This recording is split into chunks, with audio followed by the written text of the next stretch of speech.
Okey, hai, Assalamualaikum warahmatullahi wabarakatuh dan selamat malam untuk semua yang berada di dalam sesi kita malam ni. Okey, cikgu nak mulakan dengan jenis soalan. Okey, tengok bila kita bercakap tentang amali, kita nak target berapa? Kita nak target 15/15. Jadi, soalan, yang ni cikgu rasa everyone dah tahu, amali ada dua jenis, soalan berpandu dan juga soalan tak berpandu. Bila kita cakap berpandu, maksudnya soalan tu ada prosedur. Tak berpandu, tak ada prosedur. This year yang mana? This year high chancesnya adalah tak berpandu. Tapi kalau naik berpandu, Alhamdulillah, sujud syukur. Cuma kita nak prepare untuk yang tak berpandu. So, kita target sebenarnya tak berpandu. Kenapa kita rasa macam this year tak berpandu? Sebab dalam soalan amali untuk batch KSSM kamu adalah batch yang keempat, okey, pada 2021, 22 dan juga 23. So yang ini berpandu, okey, yang ini berpandu, dah 3 tahun berpandu. Jadi batch kamu ni kita jangkakan dia adalah soalan yang tak berpandu. Dan cikgu rasa kalau dia naik yang tak berpandu, semua kamu kebanyakan student dia risau untuk tulis prosedur. Betul tak? Siapa yang dia risau? Cikgu macam mana ni? Tak berpandu. Nak tulis prosedur macam mana? Satu, risau nak tulis prosedur. Nombor dua, risau macam mana nak buat. Barang dah ada kat depan mata. Prosedur tak ada. Nak buat apa ni? Betul? Takut salah. Okey. Dah kita nak target tak berpandu. Okey, cikgu pergi kepada pengurusan masa. Bila kamu masuk dalam exam nanti ataupun dalam amali nanti, kamu akan diberikan masa 45 minit untuk buat dua perkara. Yang pertama, nak kena buat eksperimen. Yang kedua, nak kena jawab soalan. Jadi cikgu always akan pesan sebenarnya markah kita duduk kat mana kelas? Markah kita duduk dekat soalan. Kalau tak jawab soalan, buat eksperimen sahaja, tak dapatlah 15 markah ni. Kalau ada orang yang cakap macam ni kat cikgu, cikgu boleh tak saya tak nak buat eksperimen? Saya hafal siap-siap. Saya nak jawab soalan je. Yang ini pun bahaya sebab selalunya ada beberapa soalan kat sini dia bergantung kepada eksperimen yang dijalankan. Jadi, cikgu nak sarankan untuk memastikan kamu dapat 15/15 dalam exam ataupun dalam amali nanti, kamu kena buat dua-dua buat eksperimen dan juga jawab soalan. Cuma cikgu sarankan ini adalah cadangan. Kalau kamu nak adjust plus minus, kamu boleh adjust sendiri. Tapi cadangan cikgu adalah 15 minit untuk buat eksperimen, 30 minit untuk jawab soalan. Cumanya, ni tricky sikit this year. Kalau this year naik soalan tak berpandu. Soalan tak berpandu ni kita nak kena buat apa kelas? Cikgu tulis sikit. Soalan tak berpandu ni kita nak kena tulis. Kejap lagi cikgu ajar macam mana nak tulis prosedur. Kita nak kena tulis prosedur. Okey, so soalan cikgu adalah macam ni. Kamu nak buat eksperimen dulu ke kamu nak tulis prosedur dulu? Which one dulu? Kalau setiap tahun untuk kimia, dia senang sikit sebab dah memang ada berpandu. Prosedur dah ada. Cuma this year kita punya prediction kita adalah tak berpandu. Jadi dalam kes ini, cikgu sarankan yang pertama tulis prosedur dulu. Yang kedua, barulah kamu buat eksperimen. Dan yang ketiga, barulah kamu jawab soalan. Tulis prosedur tu kira dah jawab soalan dah tu. Dah ada markah dah kat situ. Okey, masuk je makmal nanti. Buka je paper. Kalau lah tiba-tiba dia kata rancang eksperimen. Nampak je perkataan rancang eksperimen ataupun plan a eksperimen. Maksudnya kamu tulislah prosedur. Lepas tu barulah buat eksperimen. Lepas tu baru kamu jawab soalan-soalan lain. Okey, next. Kalau kat sini tulis prosedur, katakanlah banyak gila markah. Sampai 7 markah dekat prosedur. Maksudnya balance lagi markah kita ada lagi berapa? Ada lagi 8 markah je kat sini. 8 markah ni maksudnya mungkin ada lagi 3 ke 4 soalan je yang kena jawab. Tapi kalau prosedur ni 5 markah, maksudnya kat sini 10 markah. 10 markah tu cikgu punya prediction mungkin 4 ke 5 soalan lain yang kamu kena jawab. Okey, so settle pengurusan masa. Jangan stuck dekat buat eksperimen terlalu lama. Okey, kalau kamu rasa macam tiba-tiba tertumpah, kamu nak masukkan air suling ke dalam tabung uji sebagai contoh, tiba-tiba tuan-tuan tertumpah.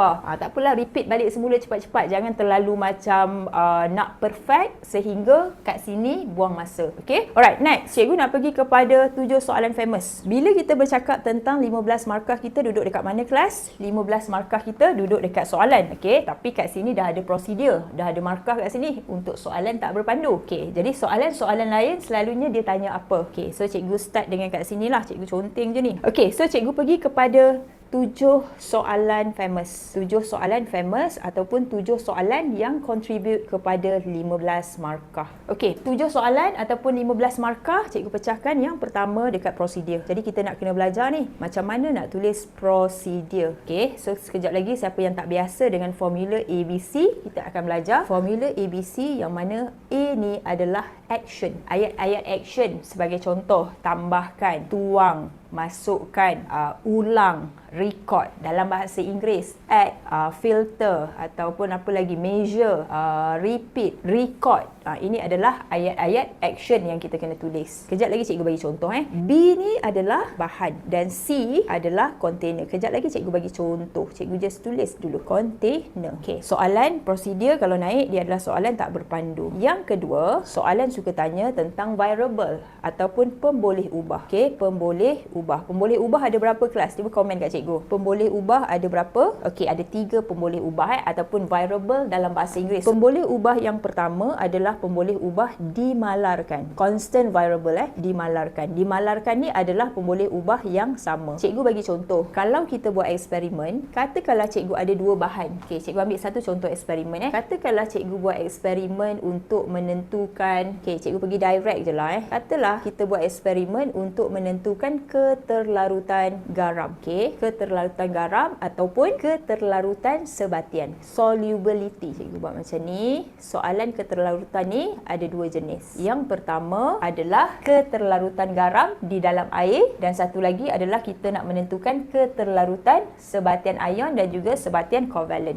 Ni cikgu bagi contoh. Okey, sini, sini. Apa yang kita belajar before, keterlarutan dalam bahasa Inggeris solubility. Okey, macam ni Garam terbahagi kepada 2 jenis. Yang pertama adalah garam larut. Garam terlarut air, soluble salt. Yang kedua adalah garam tak terlarut air. Kejap lagi cikgu bagi masa sikit untuk tulis. Okey, sebatian terbahagi kepada 2. Satu cikgu ada sebatian ion, satu lagi cikgu ada sebatian kovalent. Ni cikgu nak bagi contoh je. Okey. So sekarang ni, katalah cikgu nak buat eksperimen, cikgu nak tahu garam yang mana satu garam yang larut dalam air, yang mana satu garam yang tak larut dalam air. Jadi katakanlah dalam eksperimen tu cikgu diberikan magnesium sulfat. Okey, satu lagi keadaan cikgu diberikan magnesium juga, tapi cikgu diberikan magnesium karbonat. Okey, dalam eksperimen ni kita nak tentukan antara magnesium sulfat dan juga magnesium karbonat ni yang mana satu larut dalam air, yang mana satu tak larut dalam air. Jadi apa yang cikgu akan buat adalah cikgu akan buat macam ni. Okey, kita ambil satu tabung uji. Dalam tabung uji ni kita akan letak dengan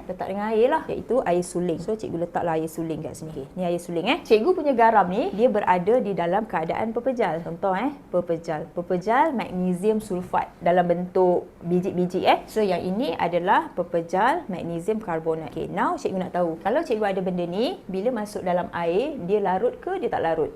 Ini larut ke tak larut? Jadi apa yang cikgu akan buat dalam eksperimen ni, cikgu simple je lah. Cikgu letak air suling, kedua-dua ni air suling. Tapi air suling cikgu ni, cikgu nak bagi dia punya isi padu dia sama. Yang ini isi padu dia, let's say lah, ini tabung uji. Kalau cikgu dalam kimia, cikgu suka cakap tabung uji ni dia adalah bekas yang kecil. Bila bekas yang kecil, isi padu dia kamu ambil 5 cm3. Jangan letak 100 cm3, tak muat lah kalau letak 100 cm3 banyak sangat. Jadi cikgu letak 5 cm3 air suling dekat sini dan dekat sini. Kedua-duanya sama. Okey, step yang kedua, cikgu ambil cikgu punya garam ni, cikgu akan masukkan dalam tabung uji yang pertama. And then step yang seterusnya, cikgu ambil cikgu punya garam yang lain, cikgu masukkan dalam tabung uji yang berbeza. Masuk sini, masuk sini. So bila masuk kedua-duanya ni, pepejal ni masuk sini, pepejal ni masuk sini, and then cikgu akan perhatikan, kalau dekat sini tiba-tiba cikgu dapati dekat bahagian sini cikgu punya garam cikgu ni, dia akan ada macam biji-biji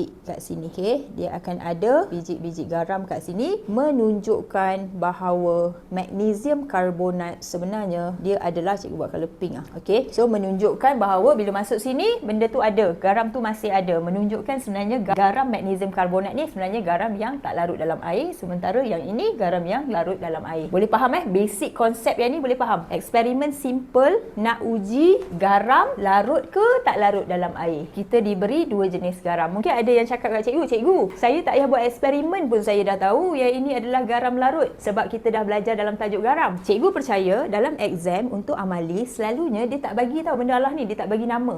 Dia tak bagi nama, dia bagi macam ni. Dia bagi pepejal X. Dia label kat kamu pepejal X. Tak ada siapa pun tahu pepejal X tu apa. Yang ini pepejal Z. Jadi macam mana kita nak tahu X ni larut ke tak larut dalam air? Memang kena buat eksperimen. Kena test ambil benda Allah ni, masuk di dalam air suling and then kena tengok. Dia kalau dia hilang, maksudnya dia adalah garam larut. Kalau kita ambil pepejal Z, masuk sini, maksudnya kalau dia ada, masih lagi ada kat sini, membawa maksud dia adalah garam tak terlarut air. Dalam bahasa Inggeris, ini adalah insoluble salt. Insoluble salt. Siapa yang terlalu risau tentang amali, cikgu sarankan kamu ambil ambang amali, malam tu dia ada lagi last session. So yang ini adalah soluble salt. Okey, ni settle Untuk yang bahagian sini, cikgu nak pecah kepada dua tau. Okey, eksperimen tentang keterlarutan ni ada dua yang famous. Yang pertama, keterlarutan garam. Yang ini. Yang kedua, dia adalah tentang keterlarutan sebatian ion dan juga sebatian kovalen. Okey, dia adalah tentang keterlarutan sebatian ion dan juga sebatian kovalen. Jap. Boleh tak cikgu nak tulis dulu kat tepi ni? Kamu follow cikgu tulis and then cikgu akan explain. Sebab cikgu nak lukis dulu benda ni kat tepi ni. Lepas tu cikgu nak explain soalan. Cikgu nak explain contoh-contoh soalan. Lepas tu kita tunjuk satu contoh soalan. Boleh Follow cikgu. Siapa ada soalan dekat ruangan komen tau.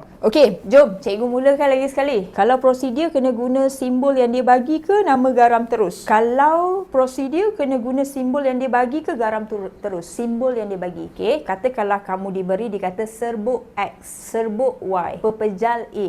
Jadi kamu kena guna serbuk X tu lah. Jangan kamu bagi nama pula. Datang mana nama tu? Boleh faham maksud cikgu? Nama yang dia bagi. Ya, kalau dia kata pepejal X, kita pepejal X lah. Macam mana kita boleh tahu pula tiba-tiba kan? Kita kata pepejal X ni adalah apa benda? Magnesium nitrat. Mana kamu tahu tiba-tiba magnesium nitrat? Macam kamu penggubal soalan pula tahu. Macam pembantu makmal pula kita tahu kan tiba-tiba kan? Jadi bila kita masuk, bila kita tengok apa bahan yang diberikan, kita follow apa yang dia bagi. Okay, so now cikgu boleh tak bagi tahu pelarut organik? Ya, nak masuk ni. Okey, jom. Untuk soalan keterlarutan, cikgu kata ada dua jenis. Yang pertama dekat tajuk garam. Maksudnya kita nak tahu garam ada dua jenis kan? Satu garam larut, satu garam tak larut. Jadi soalan bagi dekat kita pepejal X, pepejal Z. Jadi eksperimen ni simple sahaja. Kita letak dalam ni air suling. Step yang pertama, letak air suling. Kejap lagi kita belajar buat ayat. Step yang kedua, pepejal X ni kita masukkan je lah dalam air suling. Pepejal Z kita masuklah di dalam air suling. Okey, jadi dia punya step dia, kalau cikgu boleh tulis kat sini, yang pertama air suling. Of course air suling ataupun distilled water kita kena masukkan di dalam kita punya tabung uji. Yang kedua, kita masukkan kita punya pepejal kita, sama ada pepejal X ataupun pepejal Z dalam dua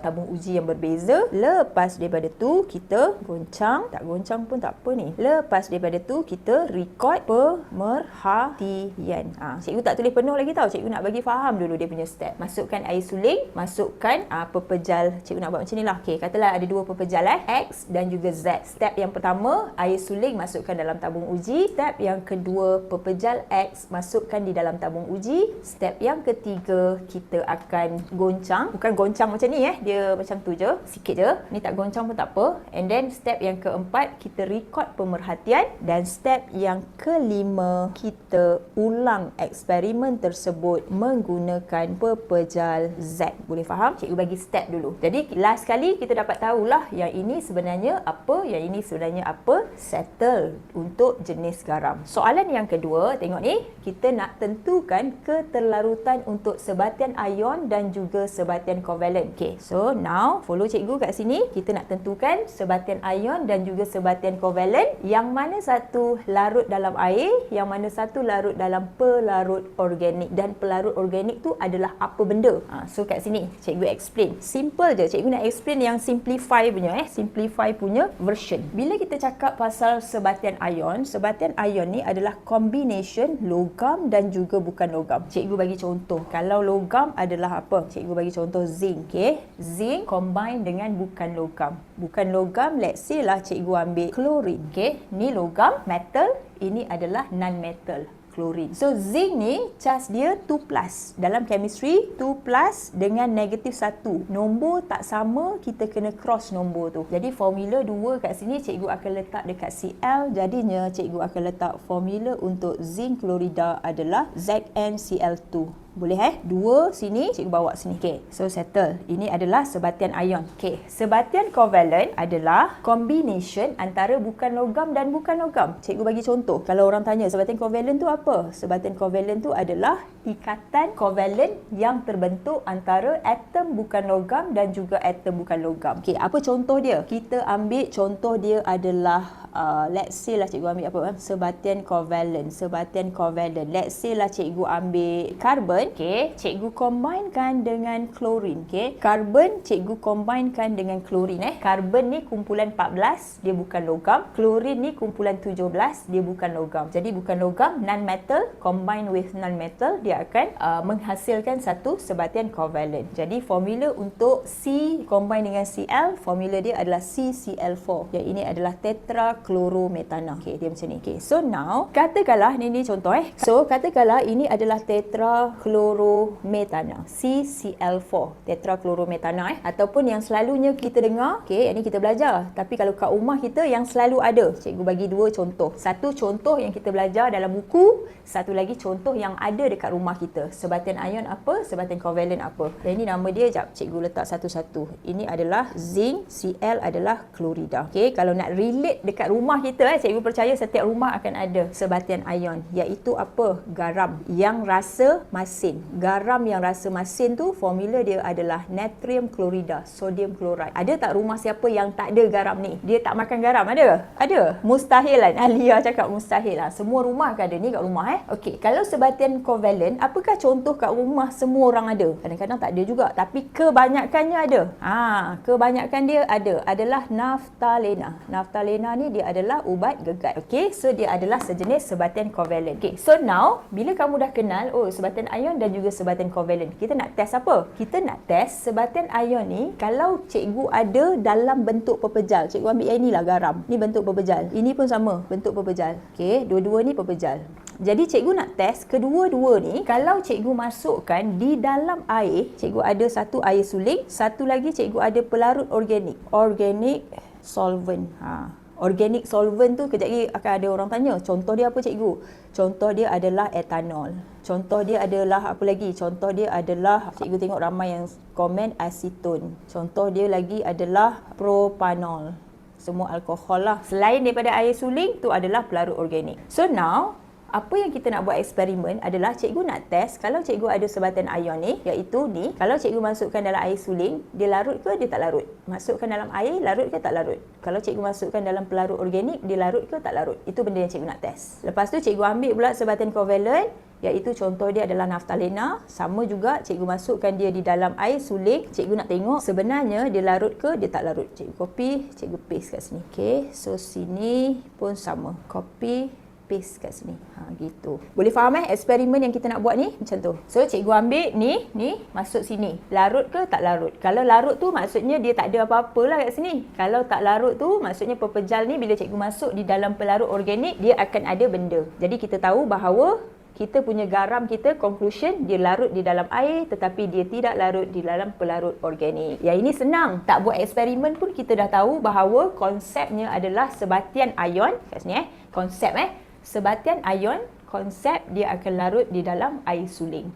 Cikgu colourkan dia punya pair dia. Sebatian ion dia akan larut di dalam air suling. Okey. Sementara kalau cikgu ada sebatian covalent, ni sebatian covalent, dia akan larut dekat mana? Dia akan larut dalam pelarut organik. Ini konsep. Jadi kalau cikgu masuk biji ni, masuk sini, dia akan hilang.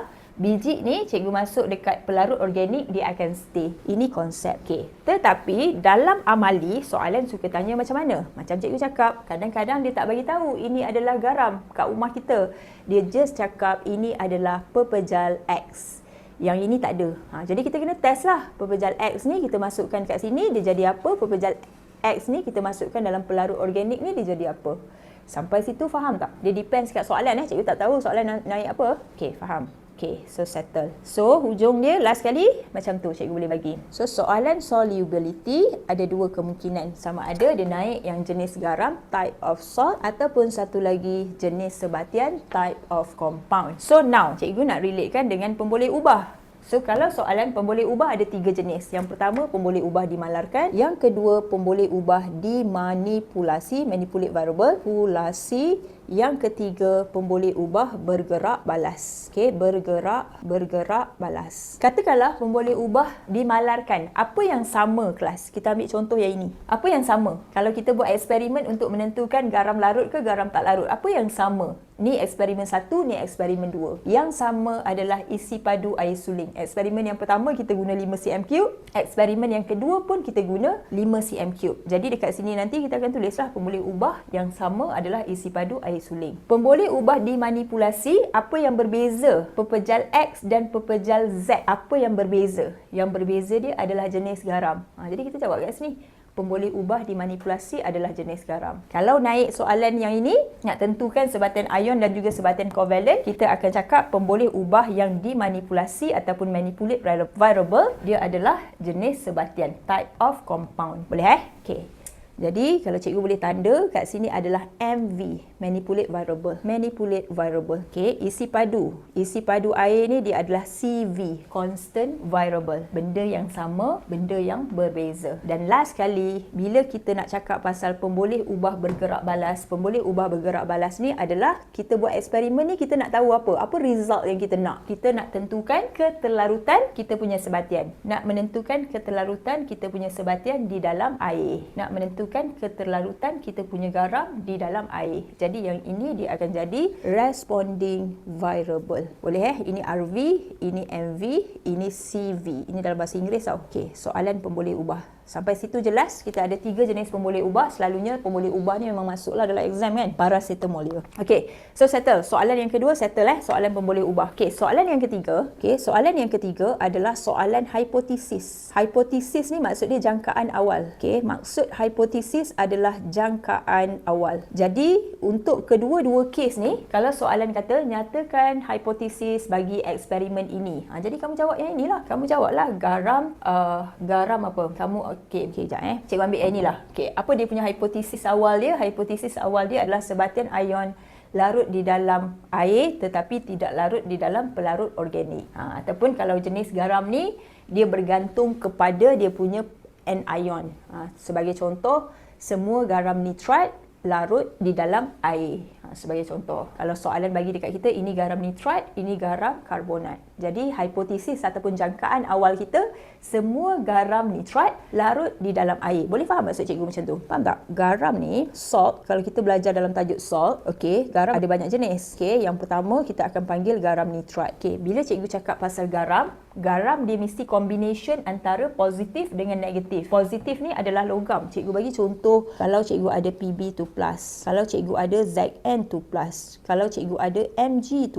Okey, jadi kita nak tahu plumbum 2 nitrat larut tak dalam air? Zinc nitrat larut tak dalam air? Magnesium nitrat larut tak dalam air? Banyaklah lagi yang positif ni, yang logam ni. Okey, jadi hipotesis awal kita adalah macam ni. Semua garam nitrat dia adalah garam yang terlarut air. Itu hipotesis jangkaan awal kita. Kalau untuk soalan yang ni pula, apa jangkaan kita kelas? Jangkaan kita adalah sebatian ion dia akan larut di dalam air tetapi tidak larut di dalam pelarut organik. Contoh-contoh pelarut organik yang cikgu tulis. Apakah contoh pelarut organik? Etanol, aseton, propanol, semua selain daripada air. Semua selain daripada air. Sampai sini jelas so far? So far so good? Okey, cikgu CV untuk jenis sebatian CV. Okey, CV kat sini sama juga air suling. Isi padu air suling, isi padu pelarut organik. So kalau constant variable, kamu ambil dia punya isi padu sebab kat sini kita guna 5 cm3. Yang ini pun kita guna 5 cm3.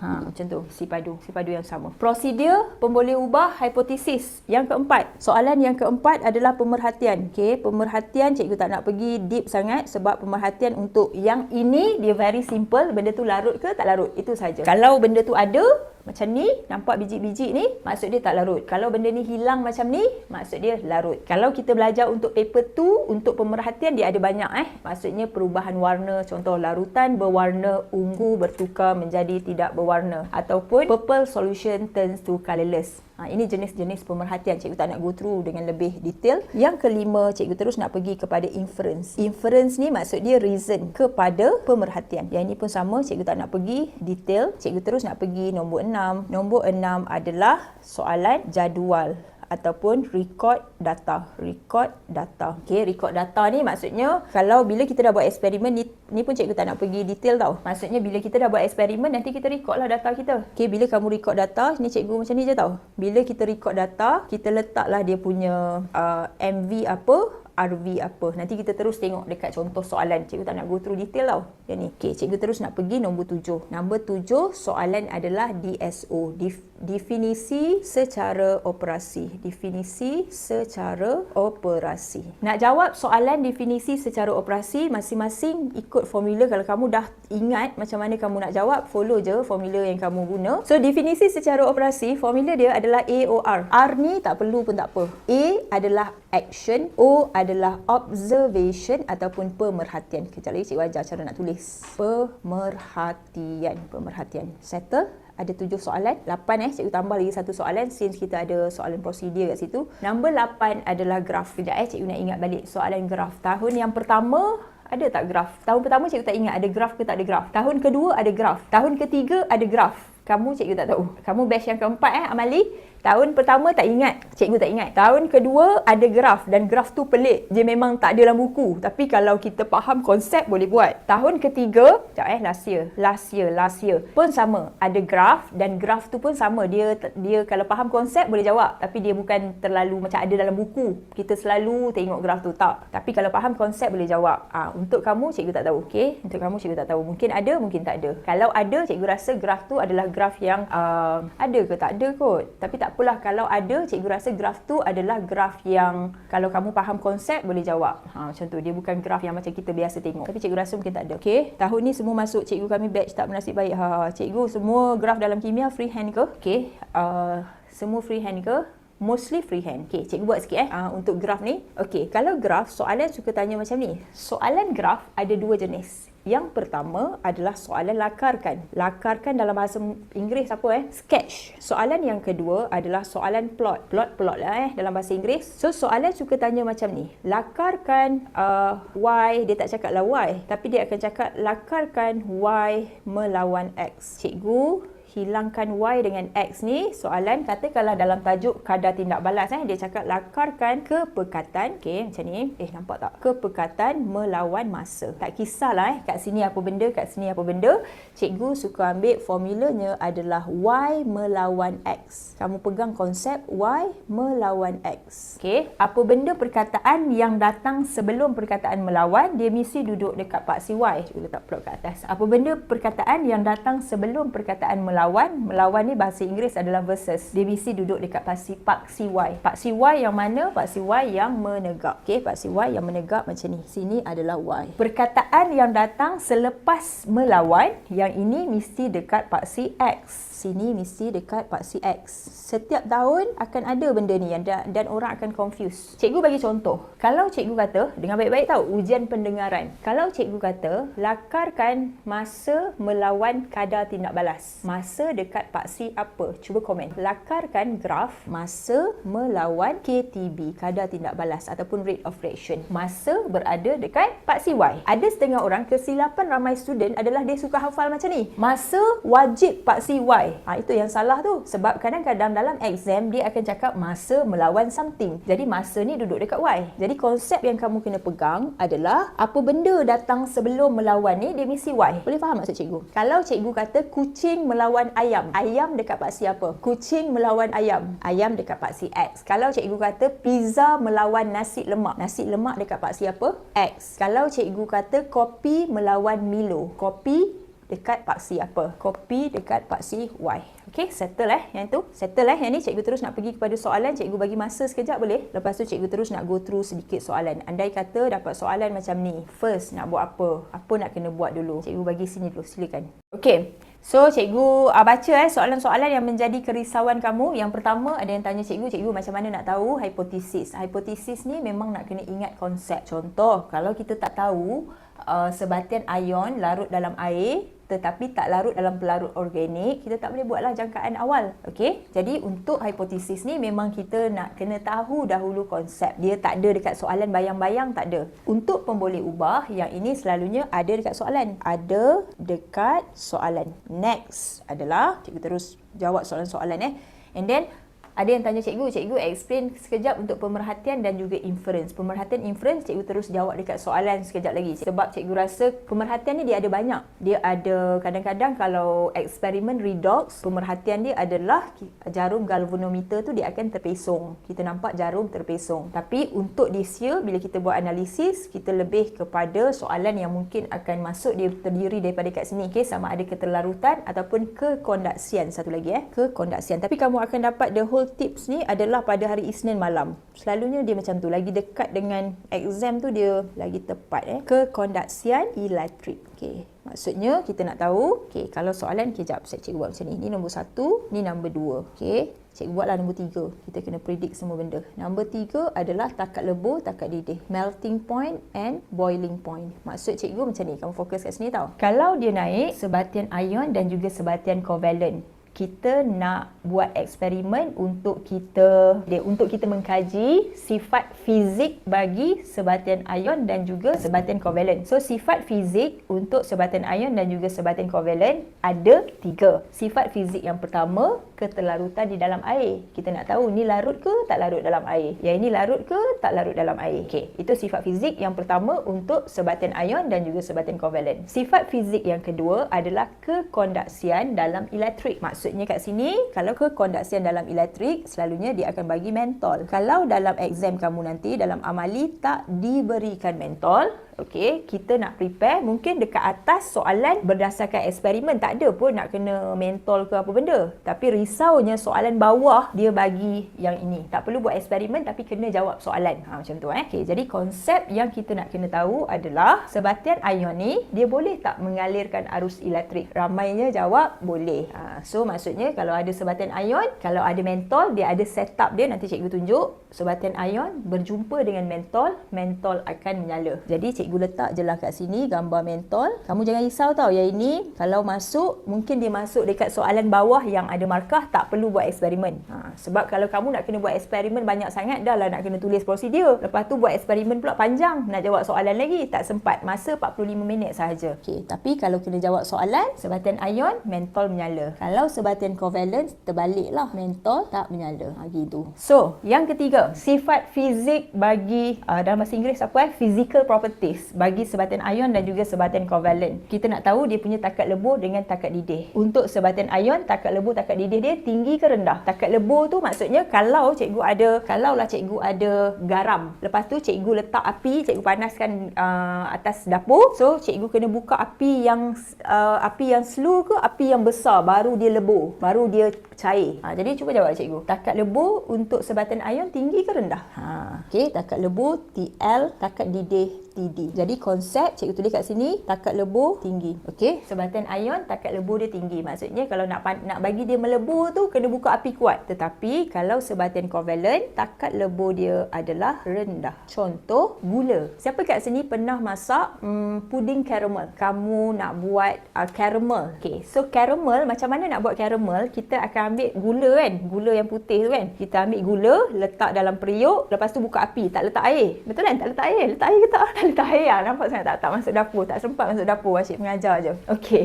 So, dalam periuk tu kita letak gula, lepas tu kita buka api. So, selepas beberapa minit, kamu akan dapati gula tu dia akan melebur. Lepas tu dia cair, lepas tu dia akan jadi perang. So, lepas dia jadi perang, terus tutup api, lepas tu kamu tuanglah dia dekat kamu punya puding. Betul tak? Caramelize dia. Dia akan jadi macam tu kan? Okey. Sebab apa gula tu? Gula dia adalah sejenis sebatian kovalent. Dia daripada glukosa. Formula bagi glukosa cikgu tulis dekat ruangan komen tadi. Kalau cikgu ingat macam ni. Cara cikgu ingat glukosa je tulis kat sini. Cara cikgu ingat glukosa, formula adalah glukosa. Formula adalah CHO. Okey. 6 12 6. Okey.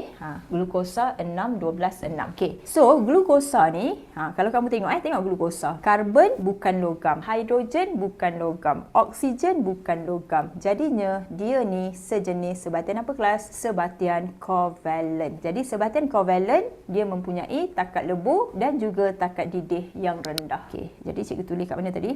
Cikgu tulis kat sini So boleh sebatan ion dan juga sebatan covalent, physical properties ada 3, 1, 2, 3. 1, 2, 3. Okey, settle. Okey, jom kita nak pergi soalan boleh? Okey, now cikgu nak pergi soalan, boleh tak? Cikgu nak pergi soalan. Tapi sebelum cikgu pergi soalan, cikgu nak macam at least sesiapa yang tak pernah tengok soalan ni, kamu baca dulu soalan ni. Okey, tak payah baca beria sangat. At least kamu nampak dulu. Okey, dia adalah soalan ni, soalan yang tadi yang 2. So kamu baca dulu soalan, lepas tu cikgu baru pergi. Boleh tak? Cikgu bagi dalam satu lagu. Habis satu lagu baru cikgu cakap. Boleh? So the rest yang lain cikgu bantu dekat ruangan komen Silakan host bantu dulu.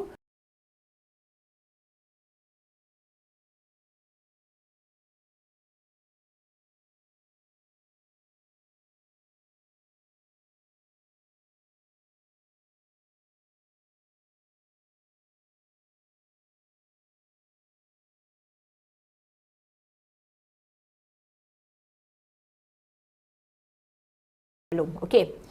So, sebelum kita go through soalan tadi, since ada yang tanya cikgu tentang definisi secara operasi ataupun operational definition. Okey, so cikgu bagi formula tadi kan? Cikgu just bagi formula AOR. And then ada yang tanya R tu apa cikgu? So, R tu adalah reason. Okey, cikgu bagi contoh macam ni. Laju sikit contoh cikgu ni. Katakanlah cikgu ambil logam ataupun metal yang kita hafal kalau nak kahwin mesti ada zakat fitrah ataupun kalau kahwin nak mesti ada zakat fitrah. So, semua benda lah ni adalah logam. So, dalam redox, okay, tengok cikgu. Dalam redox, kita belajar satu konsep yang macam ni. Kalau kita ambil dua logam yang berbeza, cikgu ambil contoh, cikgu ambil zinc dan juga kuprum. Jadi, kat sini cikgu letak zinc, kat sini cikgu letak kuprum. Okay? Kalau cikgu ambil dua logam yang berbeza, cikgu celupkan dia di dalam electrolyte. So, sini adalah zinc, sini adalah kuprum. Cikgu celupkan dia di dalam elektrolit ni Color kuning ni adalah elektrolit. Elektrolit ni adalah apa? Relate juga sikit-sikit sebab kita tak tahu kan dalam exam nanti dia nak naik apa benda. Soalan-soalan yang ada markah tu. Elektrolit tu dia adalah sejenis sebatian ion ke covalent kelas? Cuba komen kat cikgu. Sebatian ion, sebatian covalent atau tak tahu?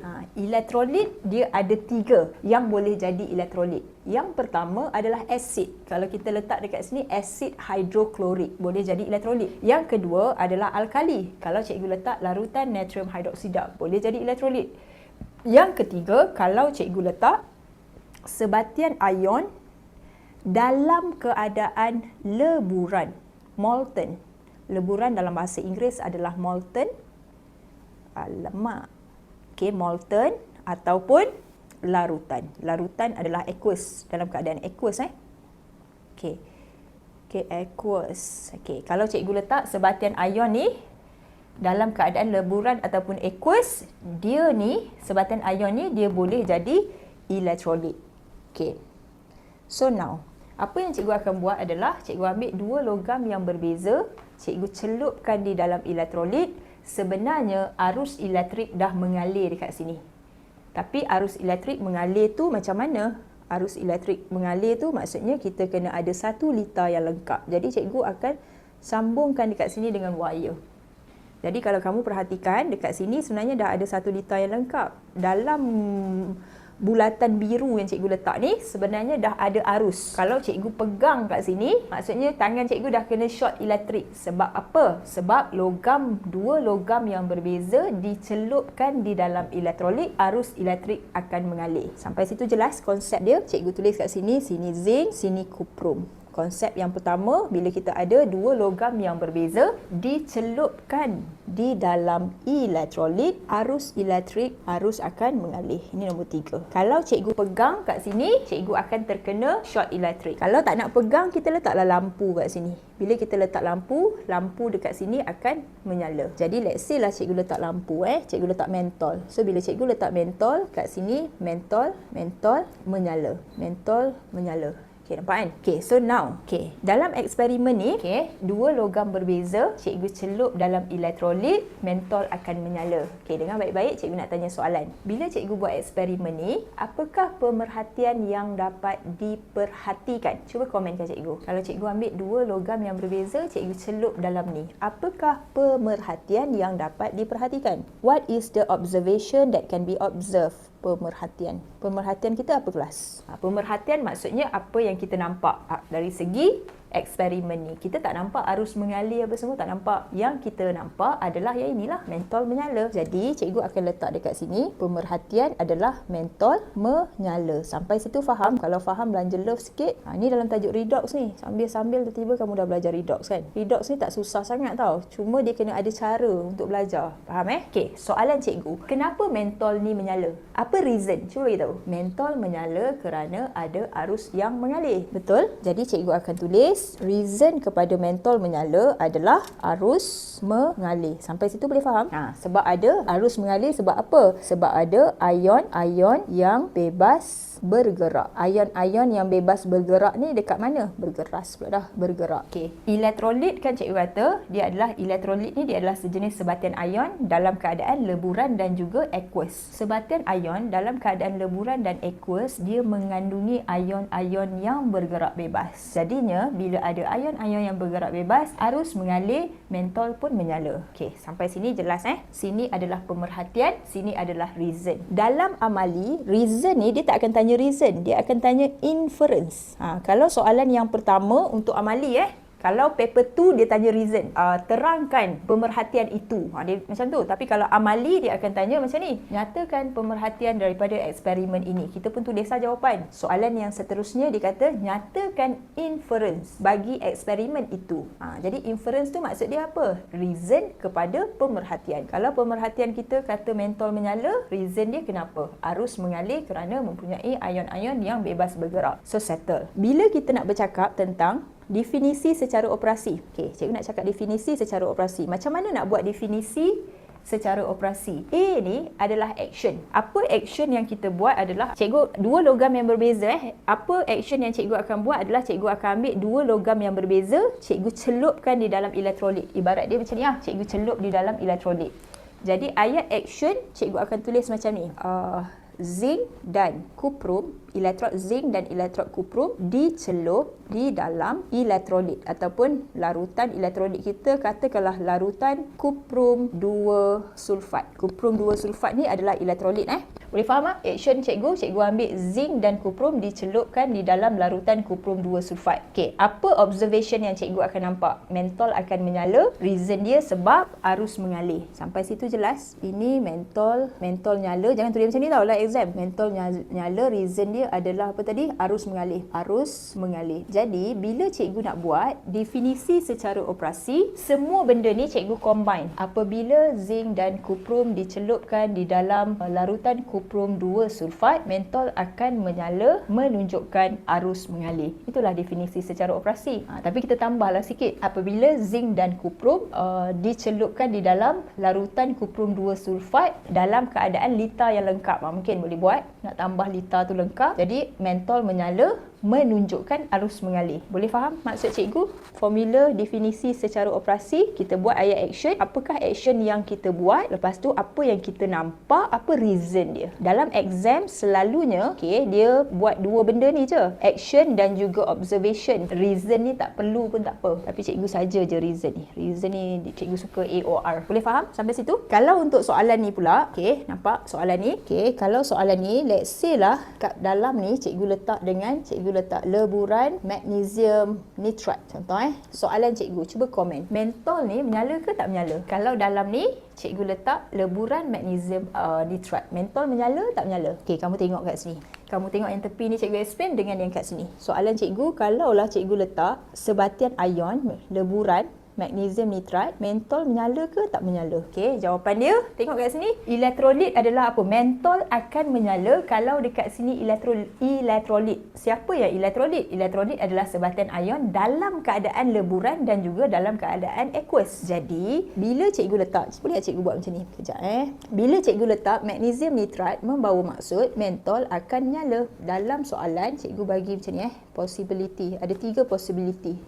Magnesium nitrate sebatian sebatian ion ke sebatian kovalen? Dia adalah sejenis sebatian ion. Kalau magnesium nitrat berada di dalam keadaan larutan, mentol kita akan nyala. Boleh faham Cikgu ambil magnesium nitrat, larutan magnesium nitrat cikgu letak dalam ni. Jadi mentol akan menyala. Kalau cikgu letak magnesium nitrat dalam keadaan aqueous, dalam keadaan leburan. Okey, apa beza leburan dan larutan? Larutan ni, macam mana nak cakap ni? Okey, katakanlah ini adalah magnesium nitrat. Bila cikgu kata larutan, maksudnya cikgu tambah air. Ni air. So, dia jadilah larutan magnesium nitrat. Boleh faham sampai situ? Kalau cikgu ada magnesium nitrat, tak ada air tau. Cikgu just panaskan dia sampai dia lebur, sampai dia jadi cecair. Jadi yang ini dalam keadaan leburan. Jadi perbezaan antara leburan dan larutan adalah larutan ni ada air, ada H2O. Leburan ni tak ada H2O. Leburan magnesium nitrat, kalau cikgu letak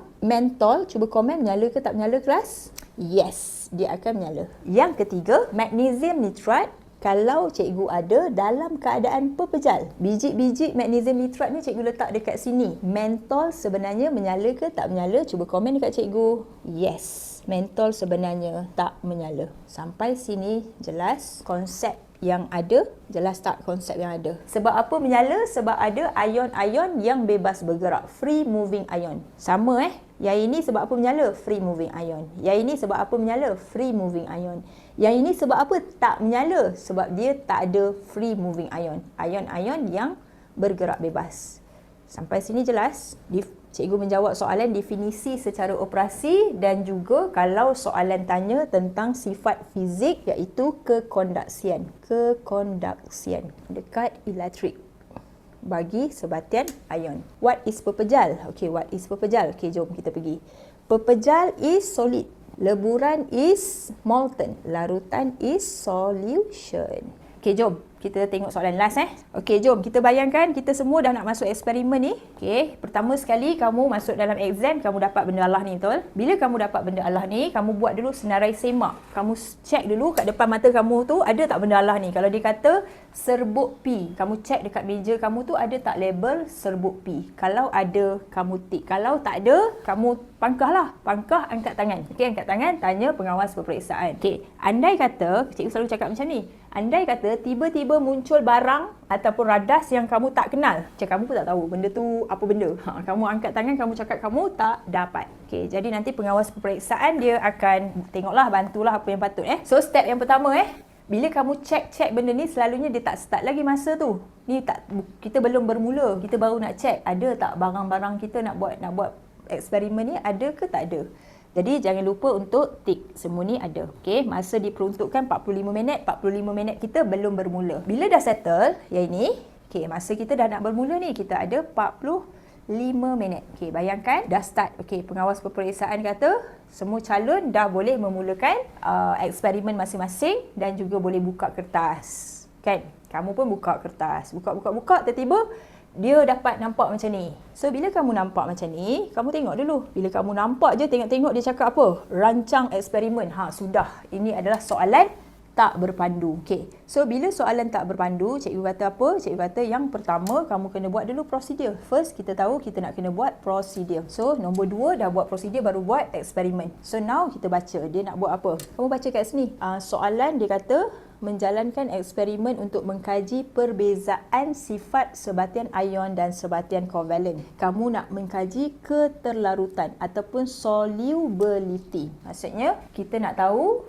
sebatian ion dan juga sebatian kovalen, macam mana keterlarutan dia. Keterlarutan dalam apa? Tengok balik barang yang diberikan. So, kita nak semak kita punya sebatian kita keterlarutan di dalam cyclohexana dan juga air suling. Cyclohexana ni adalah pelarut organik. Okey, pelarut organik yang cikgu bagi contoh tadi. Ini adalah air. Jadi, sebatian ion dan juga sebatian kovalen kita tu, kita tak tahu yang mana satu. Kita diberikan 4 perkara. Jadi, yang kita diberikan tu, yang inilah serbuk P, pepejal Q, pepejal R dan juga pepejal S. Boleh faham maksud cikgu? Ambil benda Allah ni, masukkan dalam cyclohexana. And then tengok dia larut ke dia tak larut. Ambil benda Allah ni, serbuk P, masukkan di dalam air. And then tengok dia larut ke dia tak larut. Lepas tu repeat.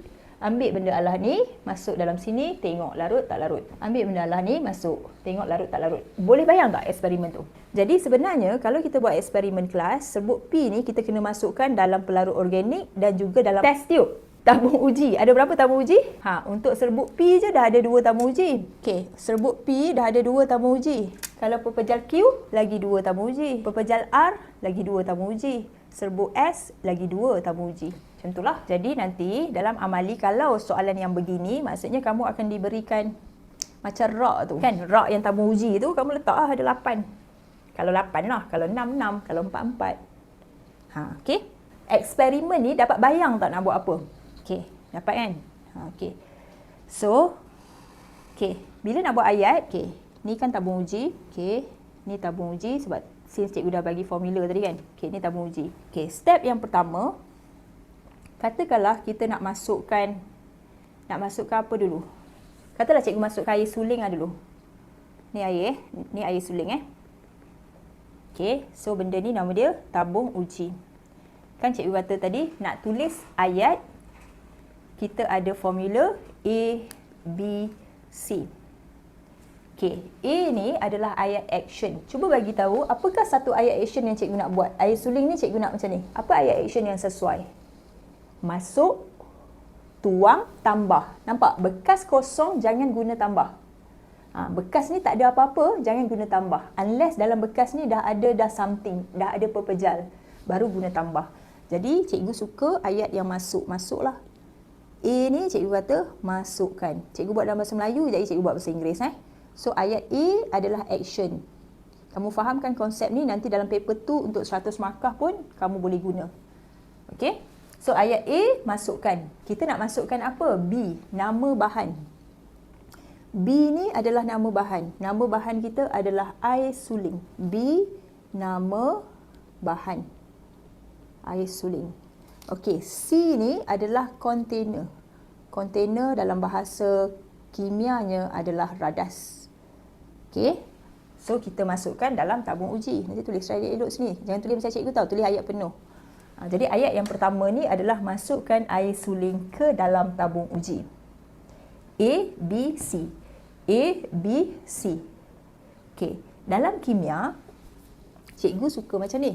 Paper 2 soalan AC. Okey, C ni adalah radas tabung uji.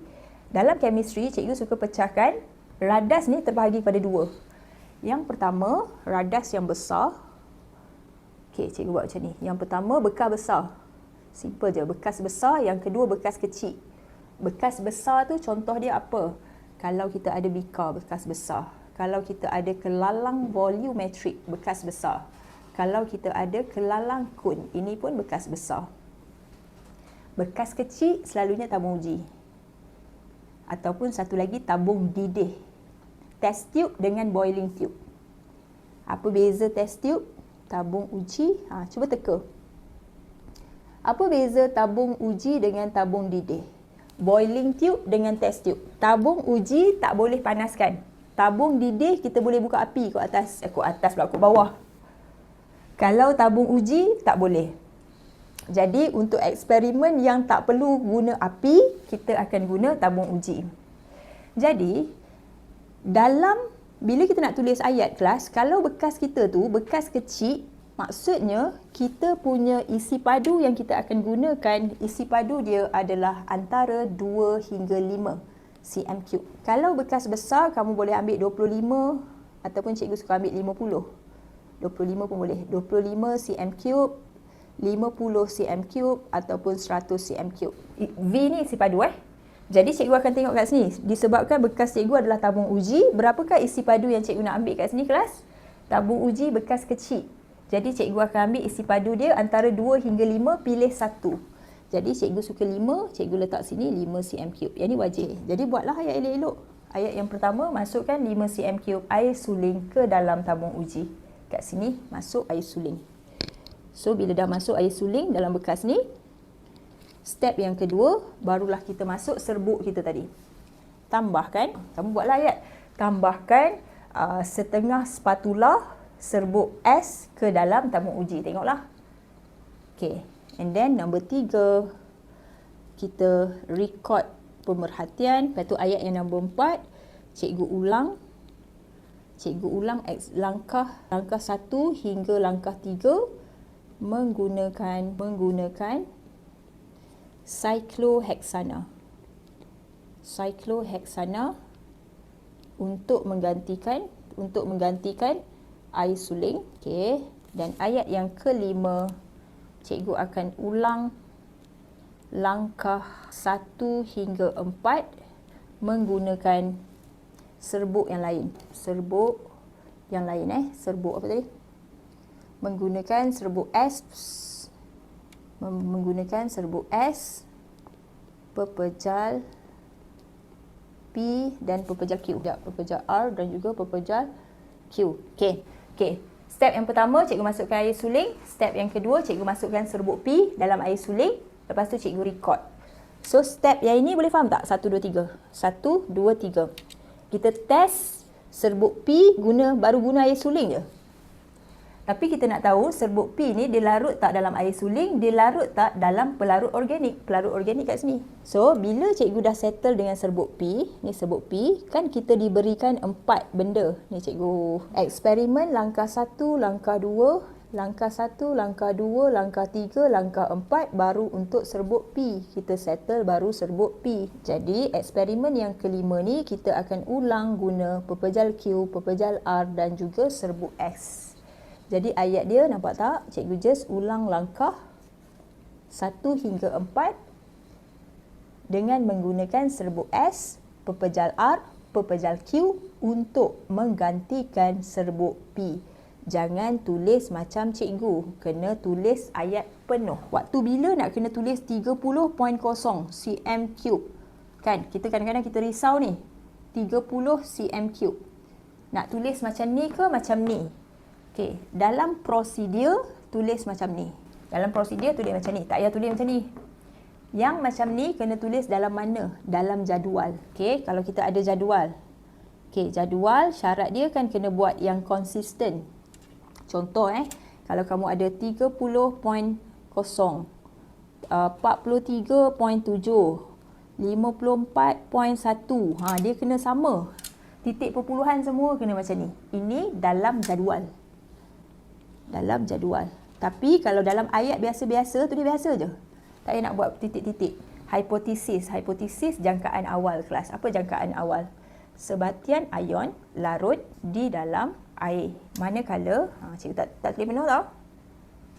Sebatian kovalent larut di dalam pelarut organik iaitu cyclohexana. Hipotesis. Macam mana nak tahu hipotesis? Yang ini kena tahu konsep. Okey, satu eksperimen dijalankan untuk menguji kekondaksian naftalena. Terangkan pemerhatian kekondaksian elektrik. Soalan 2 markah. Okey, tengok cikgu nak explain bagi faham. Lepas tu kamu tulis. Okey, dalam soalan kata tengok cikgu, dia nak menguji kekondaksian elektrik untuk plumbum bromida dan juga naftalena. Naftalena ni kan sebatian kovalent, dua-dua tak menyala lah. So yang ni menyala. Okay, so now soalan. Soalan tanya dekat kita yang sini. Sekejap. Soalan tanya dekat kita yang ini. Terangkan pemerhatian kekondaksian elektrik plumbum bromida dalam keadaan pepejal dan juga leburan. Okay, kamu perhatikan kat sini. Maksudnya dia kata plumbum bromida ni dalam keadaan pepejal dan juga leburan, dia boleh mengalirkan arus elektrik ke tidak? Mentol menyala ke tidak? Okey, soalan cikgu dekat kamu. Kalau plumbum bromida yang tadi dia berada dalam keadaan leburan, mentol nyala ke tak nyala? Okey, so maksudnya leburan menyala. Bagus. Okey, plumbum bromida dalam keadaan pepejal. Menyala ke tak menyala kelas? Plumbum bromida dalam keadaan pepejal tak menyala. Pepejal biji-biji macam batu tu.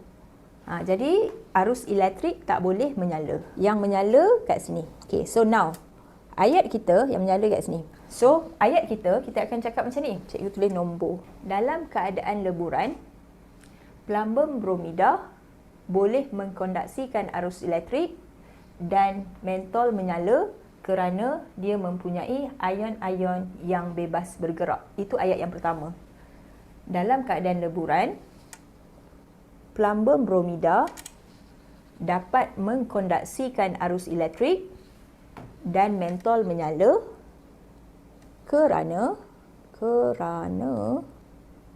dia mempunyai ion-ion yang bebas bergerak. Dapat tak ayat dekat cikgu? 1, 2, 3, 4. Dalam keadaan leburan, plumbum bromida dapat mengkonduksikan arus elektrik dan mentol menyala kerana mempunyai ion-ion yang bebas bergerak. Titik. Ayat yang pertama. Ayat yang kedua, kamu repeat balik ayat yang tadi, guna yang ini. Dalam keadaan pepejal, plumbum 2 bromida tidak dapat mengkonduksikan arus elektrik dan mentol tidak menyala kerana tiada ion-ion yang bebas bergerak. Itulah 2 ayat untuk kamu dapat 2 markah. Kalau 2 markah, kalau 3 markah. Boleh dapat 1, 2, 3, 4. Dalam keadaan leburan, plumbum 2 bromida dapat mengkonduksikan arus elektrik dan mentol menyala kerana terdapat ion-ion yang bebas bergerak. Titik. Tiru balik ayat tu, guna yang ini.